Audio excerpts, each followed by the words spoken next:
On the night I turned 18, I came home expecting at least a small family dinner, maybe even a simple cake. Instead, all I found was a frozen pizza sitting on the counter and a cold congrats text dropped in the family group chat. My parents had taken my younger sister out because she was upset, and when I asked why my birthday didn't matter, they shrugged. "You're not really the celebrating type." Just 1 week earlier, they had thrown her a massive Sweet 16 in the backyard with fireworks, lighting up the sky and even a drone, filming every moment for social media. That night, I didn't argue, I didn't eat. I quietly packed my things, walked out, and left their so-called perfect family behind. Have you ever been treated like you were invisible in your own home? And where are you watching this story from today? Hi, my name is Madison Carter, living in the quiet suburbs of Boston, Massachusetts. My family has 4 members. My father, Daniel, a real estate man who always cared about appearances.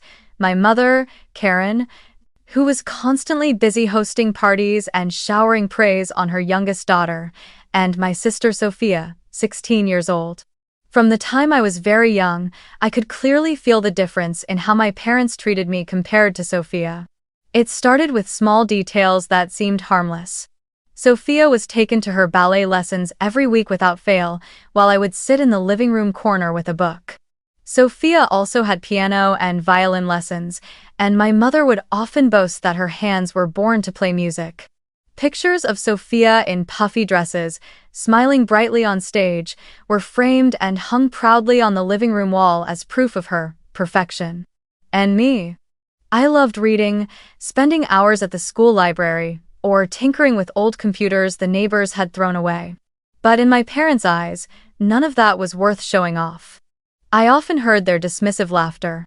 "Madison is always buried in books and machines. She doesn't know how to enjoy life." That label stuck to me like an invisible tag throughout my childhood, the child who doesn't know how to have fun. Birthdays were the clearest evidence of their favoritism.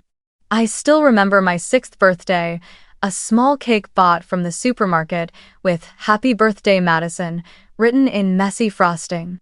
Only my parents, Sophia, and a few quickly lit candles on the dinner table. No balloons, no friends, no music. I blew out the candles myself, cut the cake, and then the family quickly shifted the conversation back to my father's work. Meanwhile, 2 years later, Sophia's 8th birthday was hosted in a professional children's studio. She wore a princess gown, had her makeup done, posed for photos, and even had a backup dance team performing for her. I sat in the corner, quietly watching, feeling like I was attending the birthday of some child star, not my own little sister. I had asked my parents many times why there was such a difference. Once, when I was 10 years old, I gathered all my courage and asked my mother, "Why does she always get more than me? Why is my birthday just a tiny cake?" My mother looked at me and laughed, as if I had just asked something ridiculous. "You're not the type who likes parties. You like books, you like quiet, don't you? That's why a simple birthday suits you best." I stayed silent, but inside I felt a wave of bitterness I couldn't describe. It wasn't that I disliked parties, it was that I had never been given the chance to know whether I liked them or not. My father added, "You should be proud that you're different. Sophia is outgoing, you're introverted. Each child has their own way." But his tone made it clear that being outgoing was something to be proud of, while being introverted was just an excuse to justify being left behind. The memory of when I was 13 is etched deeply into me. Sophia had her birthday at a fancy restaurant in downtown Boston, complete with an MC and a violin performance by one of her friends. I sat in the crowd, wearing an old dress my mother had told me, "That's enough for you, you don't need anything fancy." Throughout the party, relatives and friends kept showering Sophia with praise. Beautiful, talented, radiant. No one asked how I was doing in school, or what I liked. I felt like a stranger, dragged there only to fill an empty seat. I also remember my 15th birthday. That day, I hoped at the very least my parents would prepare a warm family dinner or a small meaningful gift. But when I came home, all I found was a pastry sitting on the kitchen counter, still in its unopened plastic container, probably picked up from the supermarket on their way back. Sophia looked at me and smirked.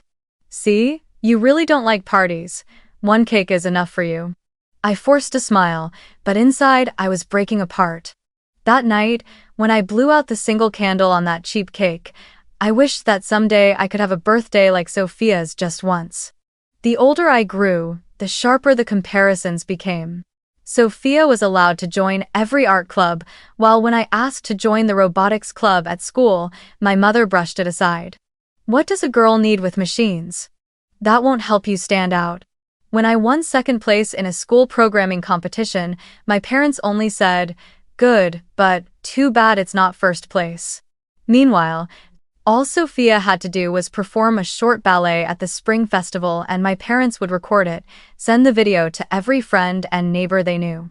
I gradually understood that in their eyes, nothing I achieved would ever be enough, while Sophia only had to show up to be praised. There was a time when I tried to push back.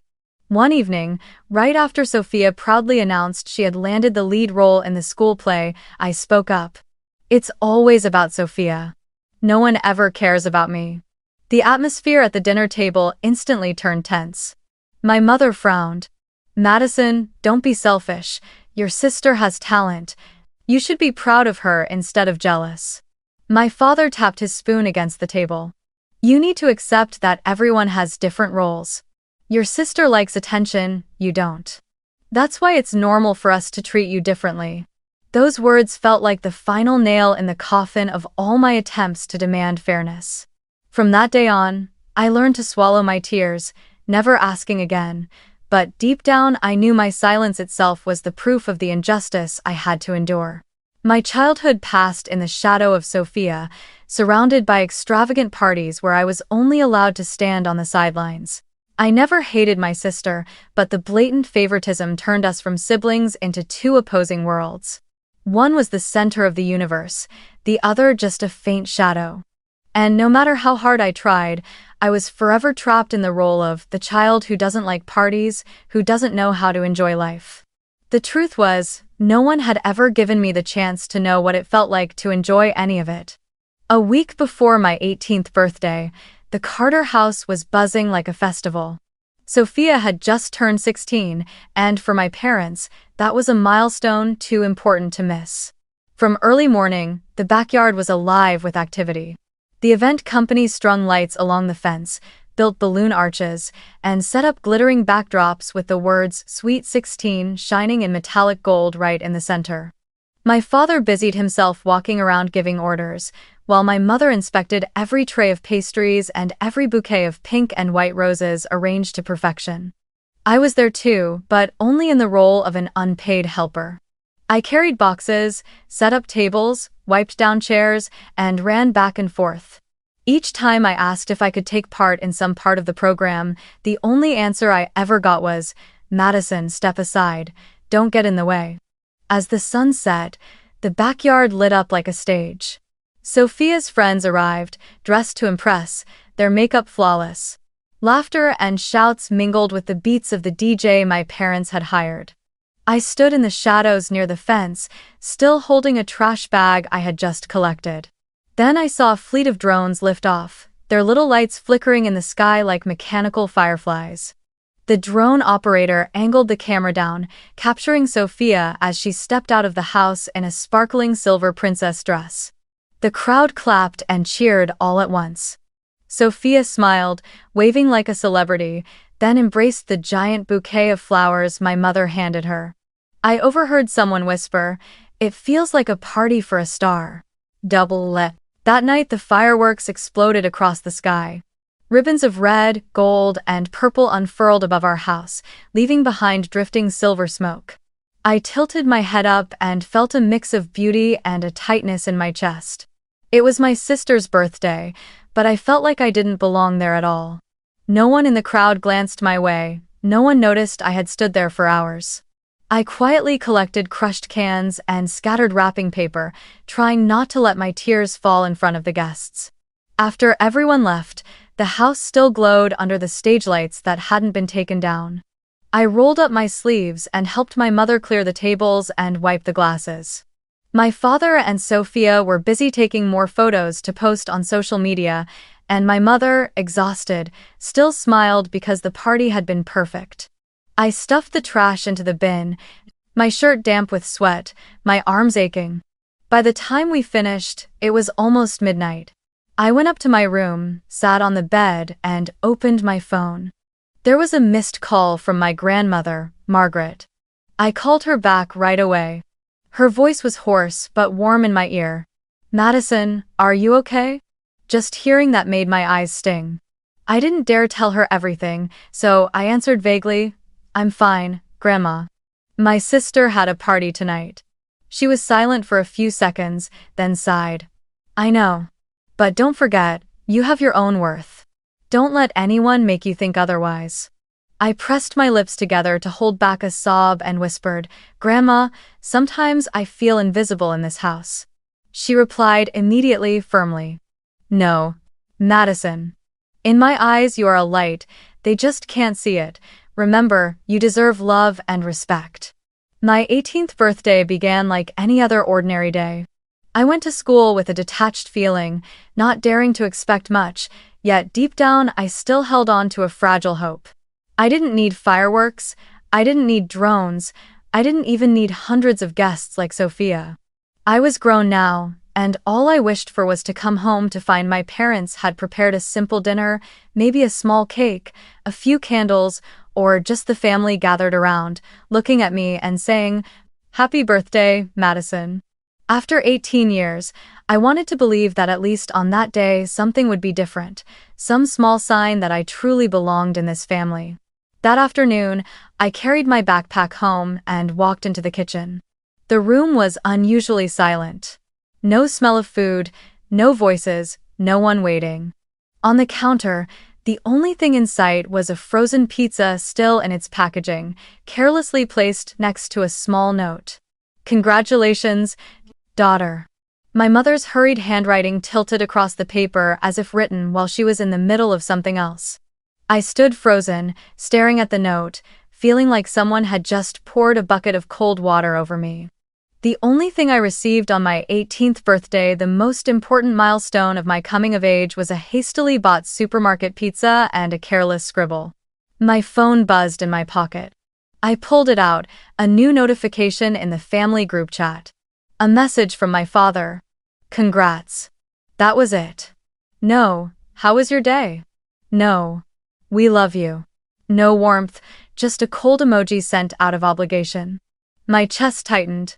My fingers trembled as I typed something back, then deleted it. I waited, hoping for another message, a phone call, anything. But the screen stayed silent. Not one of them remembered that this was the most important day of my life. Finally, I called my mother. Her voice came through the line, not warm or attentive, but busy and distant. "Hello, what is it, Madison?" I took a breath, trying to stay calm. "Mom, today is my birthday. Why is no one home? Why did you just leave a pizza?" There was a short silence, then she answered with a casual tone as if what she said made perfect sense. "Your sister is upset, you know that. We went out to eat so she would be happier. You're not the type who likes parties, so pizza suits you." I froze. Those words cut into my chest like a knife. For years they had used "you don't like parties" to excuse their indifference. But today, when I was finally 18, when I needed to be seen as a real part of this family, they did not change. My grandmother's voice from last week echoed in my head. "Don't forget you have worth." But in that moment those words felt impossibly far away. Tears began to spill, falling onto the cold kitchen counter. I tried to say one more thing, hoping my mother would understand. "Mom, am I not worthy of having a day of my own?" On the other end there was only a short sigh, and then my mother cut me off. "Madison, don't make a scene. We'll talk later. I have to go now." The call ended with a click, leaving me alone in the empty kitchen. I stared at the frozen pizza, the only birthday gift I had. I could not eat, could not swallow a single bite. My throat tightened and my chest ached as if I had been erased from the world. I sank into a chair and buried my face, sobbing.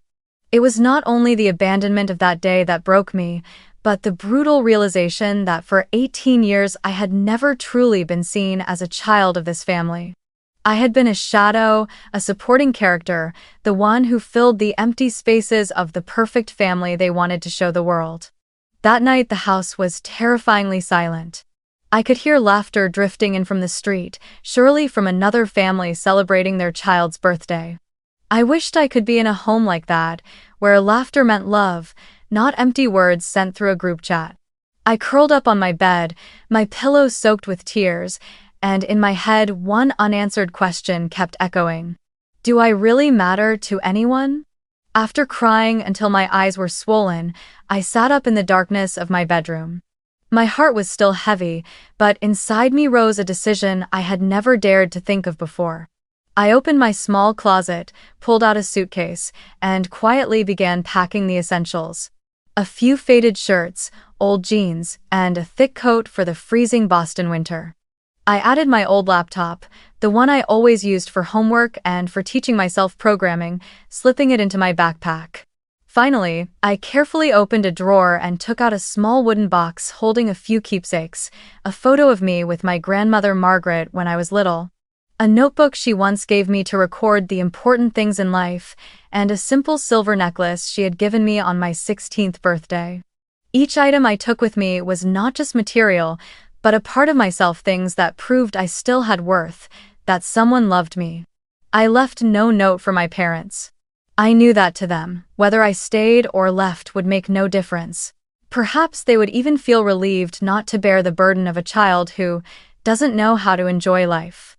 Quietly, I latched the suitcase, slung my backpack over my shoulder, and stepped out of the room where I had lived for 18 years without ever truly feeling I belonged. The house was pitch dark, the streetlights spilling its glow across the wall lined with photos of Sophia. I passed through the living room where the largest photo hung. Sophia in her princess dress from the Sweet 16 party, smiling brightly with fireworks exploding behind her. I stopped for a few seconds, looked at that picture, and realized I had left no mark in this house except for a few old books and the corners where I had once sat and cried. A wave of pain and release surged through me. I opened the door, stepped out, and closed it gently behind me without looking back. Boston at night was quiet, the wind whispering through the trees along the street. I walked with my suitcase to the bus stop not far from home. Each step felt heavy, then gradually lighter. At the stop, I sat on the cold bench, my palms damp with sweat. Part of me trembled with fear. Where would I go? How would I live? Was I making a mistake? But another part of me whispered, Madison, you are not invisible anymore. You are rewriting your life. Action 9. When the bus arrived, I climbed on, stowed my suitcase in the luggage compartment, and sat down by the window. The yellow streetlights cast shifting bands of light and shadow across my face. The bus pulled away from the familiar neighborhood where I had spent my childhood. I pressed my forehead to the glass and watched the houses recede one by one. Each roof, each fence brought back a memory. The times I was left inside while Sophia was taken to ballet class, the hollow birthdays, the nights I longed to hear a sincere, happy birthday.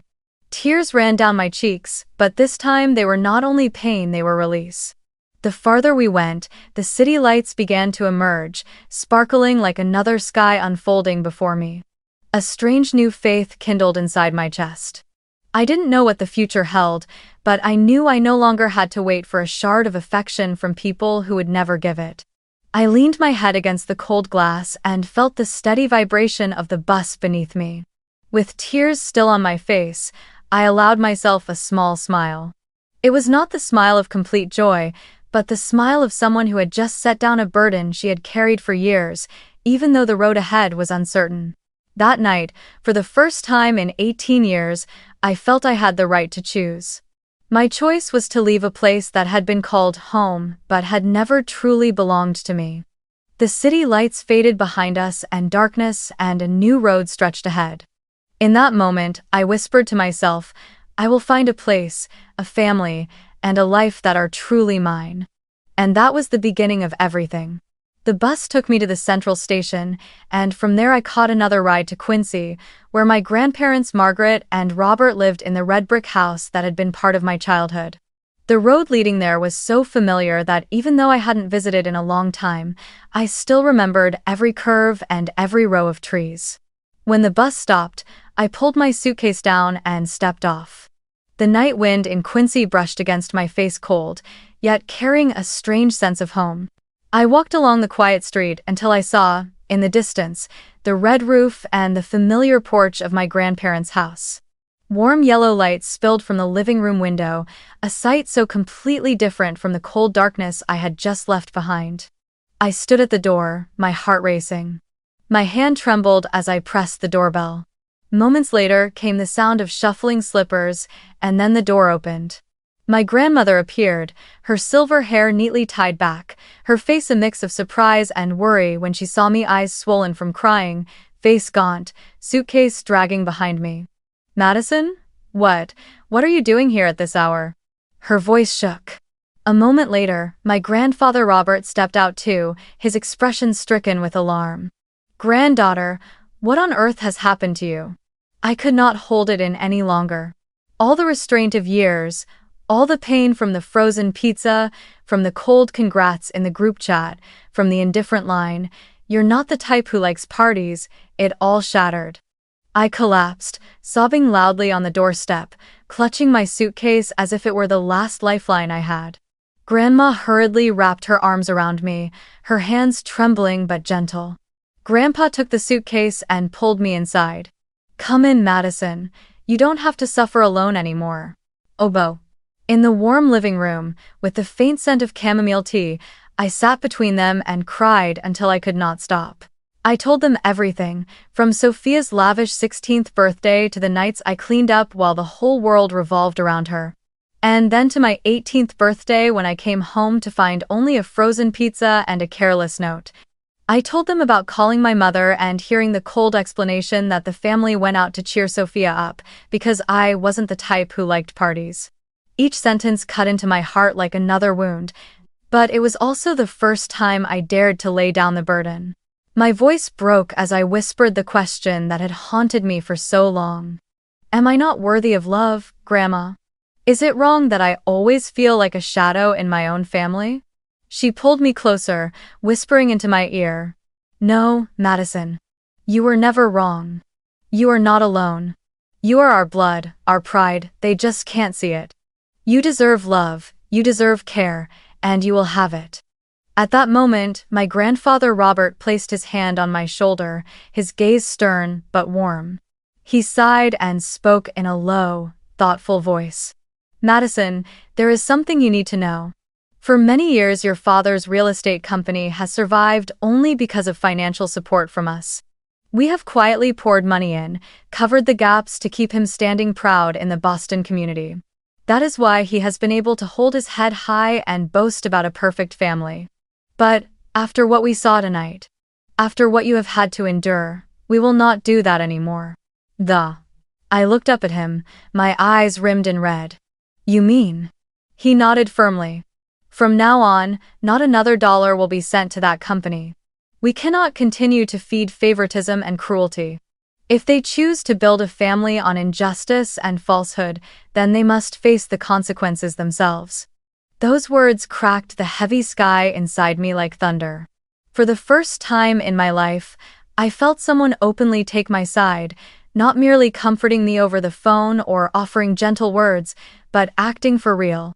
I burst into tears, but this time they were not only for the pain, they were for the relief. I was no longer fighting alone in the dark. They opened their arms and welcomed me to stay. Grandma led me up to the small room on the second floor where I used to sleep during summer visits when I was a child. The room still held the old wooden bed, the faded floral curtains, and the stuffed bear she had bought me at the fair. She said, "From now on, this will be your place. Here you will be loved unconditionally." I hugged the stuffed bear, tears streaming down, and felt a small flame of hope kindle in my heart. That night I lay in that small room, and for the first time in years I felt like I truly had a home. My grandparents' decision was more than cutting off a stream of money. It was a turning point that would set off a chain of consequences. The perfect family my parents had built was about to begin cracking. But more than that, it was the night I realized I was no longer invisible. I was Madison, and I had value. In the days that followed, my life began a new chapter. Every morning, I took the bus from Quincy into downtown Boston for school, and in the afternoons I stopped by a small cafe near Boston Common to work part-time. The cafe wasn't big, just a few wooden tables, a cozy little bar, and bookshelves along the walls, but it was always filled with students and tourists. I worked behind the counter making simple drinks, clearing tables, and sometimes helping in the kitchen with pastries. At first, I worried whether I would do well, but gradually I found my rhythm in the steady hum of the coffee grinder, the warm smell of waffles drifting through the air, and the lively chatter of customers. The pay wasn't much, but it was enough to buy books, cover bus fare, and, more importantly, give me the feeling that I was standing on my own 2 feet. In the evenings, when I returned to my grandparents' house in Quincy, I often found Grandpa Robert sitting in the living room with his newspaper, while Grandma Margaret waited with a warm meal ready for me. They never bombarded me with questions. Instead, they gently asked, "Anything fun happen at the cafe today, Madison?" Or, "Are you tired, sweetheart?" Those simple questions meant more to me than all the hollow compliments my parents had ever showered on Sophia. One evening, as I told them about a customer who ordered the wrong drink and how the whole cafe burst into laughter, Grandma took my hand and softly said, "See, you do know how to enjoy life. They were wrong when they said you didn't. You just were never given the chance to show it." I laughed, realizing her words were like erasing the label, "doesn't know how to enjoy life," that I had carried through all of childhood.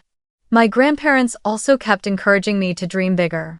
Grandpa often told me, "Madison, you have a sharp mind, you should apply for scholarships. Don't be afraid of rejection, just try." Grandma added, "You have the right to dream big. Don't let the past hold you back." Hearing them, I began researching technology scholarship programs, spending hours each night writing essays and refining every sentence. For the first time, I felt I was walking on my own path, not Sophia's shadow, not a side character in the Carter family. At the cafe, I met Veronica, a girl my age who worked the evening shifts like me. Veronica had curly brown hair, bright eyes, and a radiant smile that seemed to light up the whole place whenever she walked in. We quickly became close friends after a few late nights cleaning the cafe together. She was the first person to ask me the kind of small questions no one in my family had ever bothered to ask. "What do you like? Who do you want to become?" One time, when I hesitantly mentioned my dream of studying computer science, Veronica patted my shoulder and said, "You have to follow it, Madison. Don't let anyone tell you you're not good enough. Look at me, I'm studying art even though everyone says it's useless. Dreams are ours, not theirs." Eyes 10. We often stayed after work, sipping hot cocoa and sharing our plans for the future. Veronica painted, I programmed 2 different paths bound by the same belief that we could break free from the grip of unreasonable expectations. I felt lucky, because beyond my grandparents, I now had a friend who truly saw my worth. Of course, the past didn't let me go so easily. Every now and then, my phone buzzed with messages from my parents. They never carried concern, only sharp little jabs. "Hope you're enjoying your job wiping tables." Or, "Sophia was just chosen as team leader at school. Do you ever wonder how much you're falling behind?" Reading them made my chest tighten, but instead of reacting, I chose silence. I had learned that my silence was my greatest strength. I no longer needed to prove anything to them. There was one time Sophia messaged me directly. "Do you miss home? I think you left just to get attention." I stared at the screen, my stomach twisting, then I locked my phone without replying. I didn't need to explain myself to someone who had never once tried to understand me. The only answer I could give was to keep living, keep moving forward, and let my existence speak for itself. During those months, I felt myself changing. I learned how to manage my own money, how to balance school and work, how to savor the smallest moments like when a customer complimented a drink I made, Or when my scholarship essay got positive feedback from a teacher. I was no longer the girl crying in her bedroom over a frozen pizza. I was growing up, step by step, under the shelter of my grandparents and the friendship of Veronica. One afternoon after my shift at the cafe, I sat down on a familiar wooden bench in the park, sipping a steaming cappuccino when my phone buzzed. It was a message from an old classmate, along with a link to a social media post. "Madison, have you seen this yet?" I opened it, and the words on the screen made my heart sink. My father's real estate company, the very pride he had always flaunted to the entire Boston community, was on the brink of bankruptcy. The cause was not only the difficult economic climate but also a series of financial scandals that were exposed. People discovered the company had falsified reports, used borrowed funds to cover losses, and there were even opaque payments tied to real estate projects. The news spread quickly.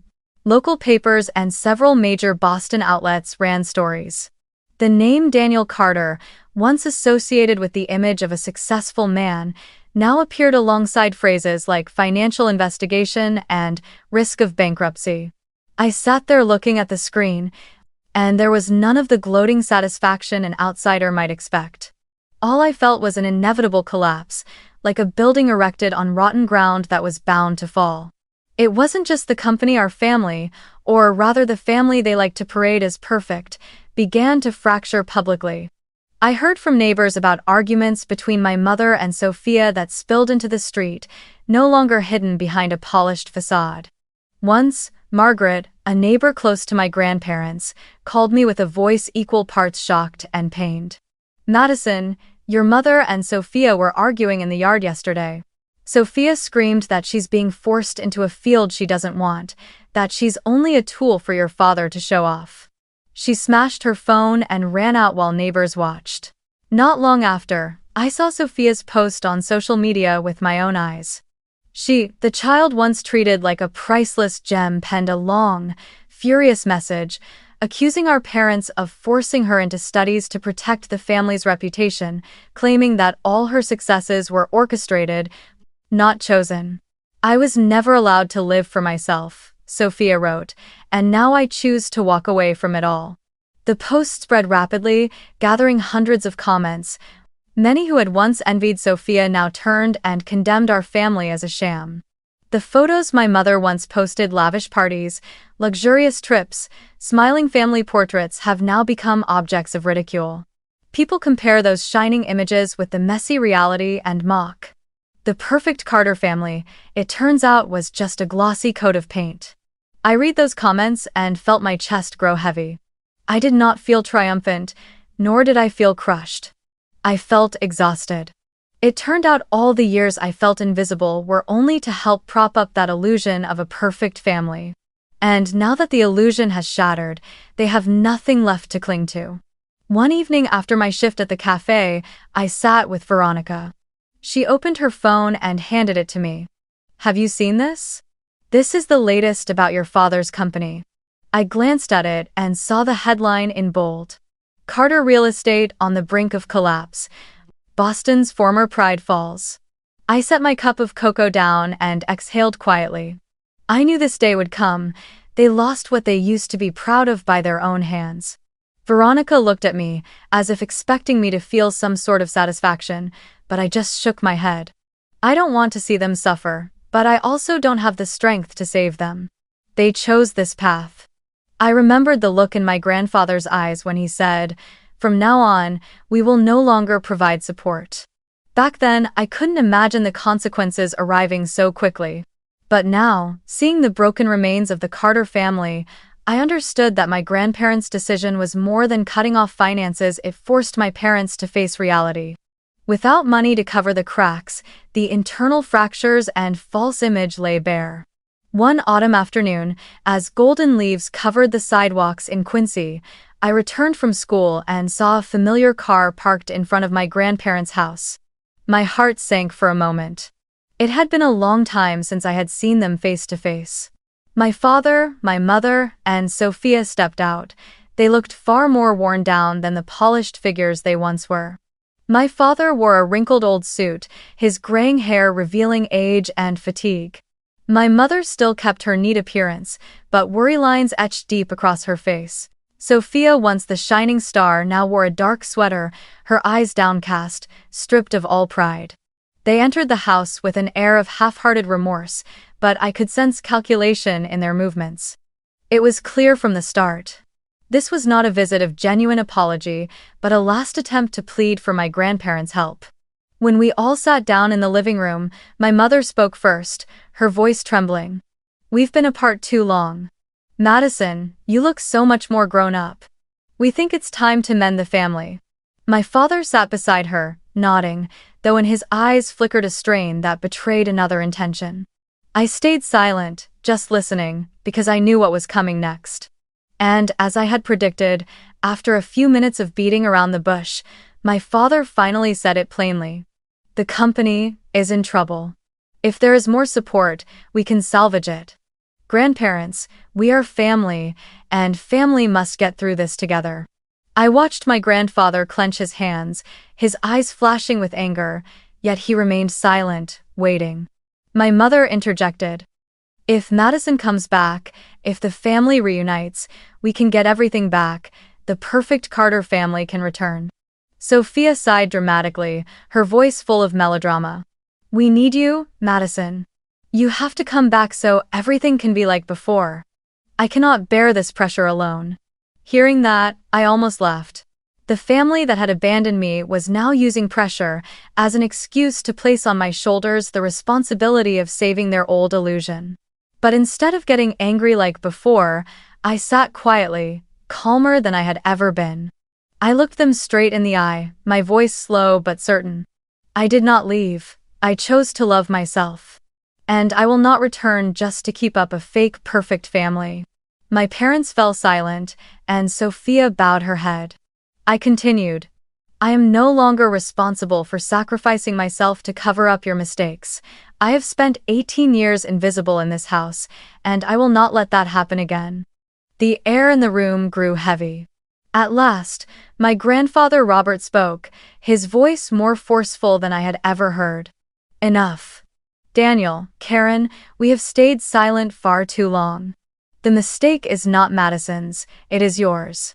You favored, abandoned, and belittled her, and now you expect her to return to save your reputation? How dare you call that a family?" My grandmother Margaret gripped my hand tightly and added, "For years, we quietly poured money in to keep your company afloat. That very shielding fed this illusion. But we stopped, and we will never continue. These are your consequences, not Madison's." My parents looked as if they had been struck by lightning. My father tried to justify himself, his voice breaking. "Robert, Margaret, we only wanted what was best for the family." But my grandfather cut him off instantly. "Best? You call it best when you abandon your eldest daughter on her 18th birthday with nothing but a frozen pizza and a careless message? No. You never understood what best truly means." Sophia sat in silence, her eyes flickering with unease as she glanced at me. In them I saw not only envy, but also a hint of panic the first time she was forced to face the truth that her role as the family's star was crumbling. I said nothing more. I simply smiled softly. It was not a smile of challenge, nor of revenge. It was the smile of someone who had finally found release. In that moment, I felt the balance of power had completely shifted. Once, I was the child dismissed, invisible, always pushed to the sidelines. They were the powerful and proud, sitting high above me. Now, they were the ones pleading, and I, with the support of my grandparents and the strength I had found within myself, sat steady in my own seat without trembling, without fear. I stood and spoke my final words before leaving the living room.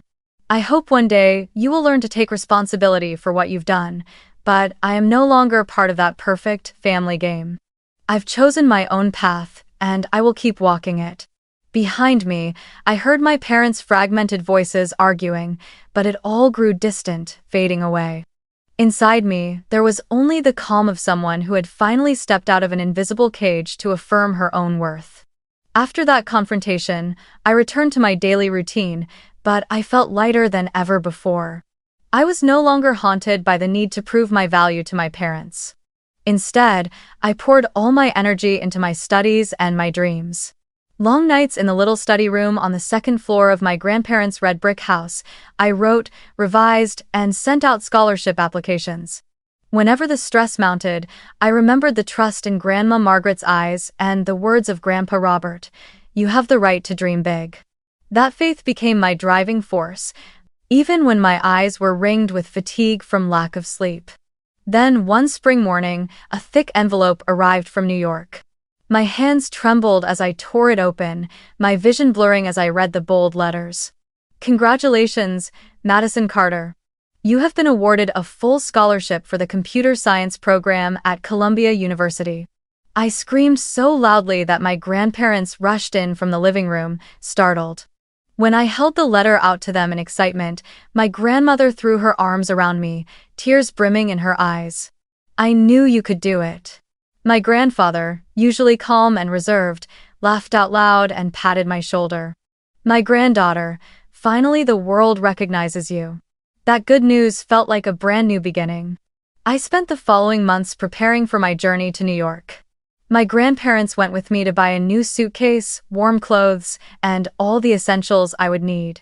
Each time we passed the train station, my heart raced with both excitement and nerves. I was about to leave Quincy, leaving behind the shelter of their familiar embrace, to step into a completely different path, a journey I had chosen for myself, no longer forced or denied by anyone. The day of farewell finally came.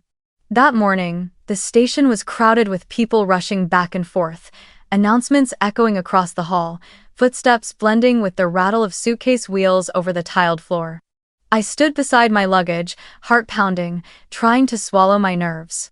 My grandparents stood on either side, each holding one of my hands. My grandmother, her soft silver hair framing her face, looked at me for a long time as if to memorize every detail. Then she reached into her bag, pulled out a small envelope, and handed it to me with trembling hands. "This is something I wrote for you a long time ago," my grandmother said, her voice raspy yet full of warmth. "I want you to keep it with you, especially when you feel unsteady." I opened the envelope, and inside was a handwritten letter. The blue ink slightly smudged. Her handwriting was soft, familiar. "My dearest Madison, do not let anyone define you. You are not a shadow of anyone, nor the cruel words you once heard. You write your own worth, each day, with your own hands and heart. When you feel lost, remember that you have never been invisible in my eyes. You are light, and the world needs that light. Walk forward and live for yourself. With love, Grandma." How was I? Tears spilled onto the page as I folded it back and pressed it tightly to my chest. "I promise, Grandma," I whispered, "I will write my own worth." My grandfather placed his hand on my shoulder, his eyes steady. "Go, Madison, and don't be afraid. The whole world is waiting for you."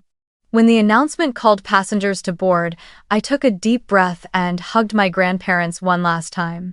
I didn't know what the future in New York would hold, perhaps hardship, perhaps loneliness, but I knew one thing for certain. This time, I wasn't running away. I was moving forward. I pulled my suitcase and stepped through the doorway into the train. The doors closed behind me, separating me from their familiar embrace. Through the train window, I saw my grandparents still standing there, waving, growing smaller as the train pulled away. I raised my hand to wave back, tears blurring my vision, but a smile spread across my face. It was not the forced smile I once used to hide pain, but the smile of new faith. Outside the window, the scenery shifted quickly: trees, rooftops, then an entire city unfolding. I knew challenges lay ahead, but so did opportunities to discover who I truly was. Looking back, I could see clearly that everything had begun with one small but brutal moment: my 18th birthday. While my friends were being thrown grand celebrations, I returned to a dark, empty house to find nothing but a cold pizza and a hurried note. Yet it was that very carelessness that pushed me to step out of the cycle of injustice. It taught me that sometimes, to find yourself, you must dare to leave the place called home that was never truly a home. In those first days living with my grandparents, I realized that real love never comes with conditions. They didn't praise me to show off to neighbors, and they didn't demand perfection in exchange for affection. They were simply there listening, trusting, and encouraging me to dream big. That trust carried me all the way to the gates of a university in New York. That trust filled the emptiness I once thought could never be mended. When news broke that my father's company had collapsed and the family once held up as a model became a laughingstock, I did not feel elated. I only sighed. I understood that the greatest price to pay was not the scornful gaze of strangers, but the fact that they would have to live with the truth that the illusion of a perfect family had crumbled right before their eyes. As for me, the one who had been belittled and abandoned, I found freedom not because they failed, but because I chose not to let them control my heart anymore. That is the greatest lesson I want to share with anyone listening to this story. No one, not even your blood family, has the right to define your worth. You are not the invisible child. You are not the sacrificial one who exists only to make others shine. You are not a pale shadow of a life half-lived. Your value does not lie in other people's eyes. It lies in the way you choose to walk your own path. I realized that healing is not about waiting to see them fall. It is not about savoring the moment when parents beg for forgiveness or when a sibling loses her crown. Healing comes when you can lift your head, smile, and say, "I do not need that anymore. I have found myself." That is when your heart is no longer chained by judgment or favoritism. That is when you are truly free. And now, as I begin my new life in New York, I know the road ahead will not be easy. There will be challenges, there will be loneliness. But unlike before, I no longer walk in despair. I walk with the belief that each day I am writing my own worth, with knowledge, with friendship, and with the dreams I dared to hold on to. If you are listening to this story, perhaps somewhere within it, you see yourself maybe as the child who is always compared, maybe as the one forgotten in the family, or maybe simply as the one who always had to sacrifice for others. I want to tell you this: you are not alone. You can choose to stand up, to walk forward, and to love yourself. Do not let anyone define who you are. Write your own story. So, I want to ask you, the one following this story: have you ever been treated as invisible in your own family? And where are you watching this story from?